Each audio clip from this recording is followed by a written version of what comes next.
ଏ କାଲି କହିଦେଇଛି ଗୋଟେ ଇମୋସନାଲ ସେଟାକୁ ପୁରା ଭାଇରାଲ ହଉଛି ଏବେ ମାନେ ମତେ ଯୋଉ ରେଟ୍ ରେ ସୋଦା ଆଉ ମାନେ କଣ ତମ ପାଖରେ ପ୍ରମାଣ ଅଛି, ତମକୁ କେତେବେଳେ ମନ୍ତ୍ରୀ ପଇସା ଯାଚିଲେ ମତେ କୁହ, ମୁଁ ଡିଫର୍ମେସନ ଫାଇଲ କରୁଛି ସେ କହୁଛନ୍ତି ଏବେ। ଆଉ କରନ୍ତୁ କଣ ହେଲା କି କଥା ଡିଫର୍ମେସନ କଲା ବାହାରେ ହତ କଥା କହିଥିଲୁ ଲାଗି ସେ ଡିଫର୍ମେସନ କରେ ତାହେଲେ ମୁଁ କେସ୍ କରିବି। ଡିଫର୍ମେସନ କଣ କରିବ ସେ ଓଲଟା ଆହୁରି ବ୍ଲେମ୍ ହେଇଯିବ ବୁଝିଲ ନା। ମୁଁ ମୋର ମାନୁଛି ଭୁଲଟା ଯେ ମୁଁ ତ କହିଦେଇଛି ସେଇଟା ଗୋଟେ ପାଟିରୁ ବାହାରିଗଲା ଗୋଟେ ଯୁକ୍ତି ଭିତରେ। ସିଏ ଏବେ ମତେ ପୁରା ଇଏ କରୁଛନ୍ତି ନା, ତମକୁ କେତେବେଳେ ଆମେ କହିଲୁ ହଁ 5 ଲକ୍ଷ ଟଙ୍କା ଦବୁ, ତମେ କଣ କହିଛ ଅଫିସ ରେ, ତମ ସାଙ୍ଗରେ କଣ ସମ୍ପର୍କ। ସେ ବିଜେଡି ବାଲା ମତେ ଫୋନ କରିକି ଭାଇ ବଢିଆ ଗୋଟେ ହାଇଲାଇଟ ହଉଛି, କଣ କହିବି ଭାଇ। ଛାଡ ଏଟା ଟିକେ ହେଇଯାଇଛି ମିଷ୍ଟେକରେ, କିଛି ବ୍ୟସ୍ତ ହୁଏ ଯଦି କହିଲା ମତେ କହିବ, ମୁଁ କଣ ତମେ ଛାଡ଼ିଦେଲି ନା ତମକୁ ଇଏ ହେଇଗଲା। ଶୁଣ ଡରିଲେ କଣ ତମେ କଥା ହେଇଥିଲ, ସିଏ କହିଲେ ନା ମୁଁ କଣ କହିଥିଲି ଏଇଆ କହିବା ପାଇଁ ନା କଣ, ଏଇଆ କହିବ ଆପଣ କଥା ହେଇଥିଲେ ଫୋନରେ, ଆଉ ସିଏ ସେଇଟା ଗୋଟେ କହିଦେଲେ କଣ ପାଇଁ କହିଦେଲେ ମୁଁ ଜାଣିନି।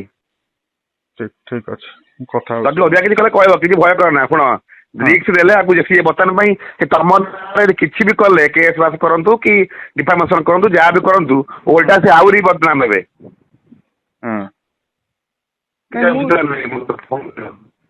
ନାଇଁ ତାପରେ ଆଉ ଗୋଟେ ଜିନିଷ କଣ, ଏଇଠି ମୁଁ ରହୁଛି ନା, ତାପରେ ଲୋକ ଜାଣିଛନ୍ତି ମତେ, ଗୋଟେ ମୁଁ ମାର୍କେଟରେ ମୁଁ ବି ଭାବୁଛି କାଲି ମୁଁ ବି ଭାବିଲି, ମୁଁ କହିଦେଲି ଲାଇଭ୍ ଯାଉଥିଲା ଜାଣିନଥିଲି, ଆଗରେ କ୍ୟାମେରା ନଥିଲା, ଦୂରରେ କ୍ୟାମେରା ଥିଲା, ମୁଁ ଏଟା ବୁଝିପାରିଲିନି।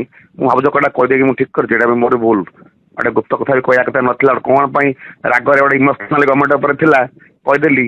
ସେ ବହି ଉପରେ ପ୍ରସଙ୍ଗ ଚାଲିଥିଲା ନା, ମୁଁ ସେଟା ମୋର କହିବାଟା ଠିକ ହେଲାନି। ପରେ ଭାବିଲି ଆଉ କିଛି ଉପାୟ ନାହିଁ, ଲୋକ ତ ନେଇଗଲା ପରେ କାଟିଦେଲେ, ଲାଇଭ୍ ଚାଲିଛି କାଟିଦେଲେ। ହଉ ଛାଡ, ଯାହା ତ ହେଇଯାଇଛି, ହାରିଗଲେ ହାରିଯିବା, କଣ କରିବା। ହବ କଣ ଆଉ କଣ, ତାକୁ ଭୁଲ ମାଗିବ ନା କଣ, ତାକୁ ପଡି ଯାଇକି ଠିକ ଅଛି। ପୁରା କଣ ତମକୁ କିଛି ଧମକେଇଛି କି କିଛି? ନାଇଁ ଧମକଉ ନାହାନ୍ତି, ମତେ କହିଲେ ଭାଇ ତମକୁ ଆମେ କଣ କହିଲୁ କୋଉଠୁ 5 ଲକ୍ଷ ଦବୁ ବୋଲି ମୁଁ ତମ ନାଁଟା ବି ନ ନେଇଥିଲେ ହେଇଥାନ୍ତା, ମୋ ନାଁଟା ଆଡେ ତମ ନାଁଟା ବି ନେଇଗଲି। ପାଟିରେ ପଶିଗଲା, ସତ କଥାଟା କହିଦେଲି, କିଛି ଇଏ ନାହିଁ। ଅଫର ଦେଇଥିଲା ଏମିତି କରିଥିଲେ, ମୋର ବି ଭୁଲ ହେଲା, ଏଟା କରିବାର ନଥିଲା। ଓ ଛାଡ ଟେନସନ ନିଅ ନା, ମୁଁ କଥା ହଉଛି।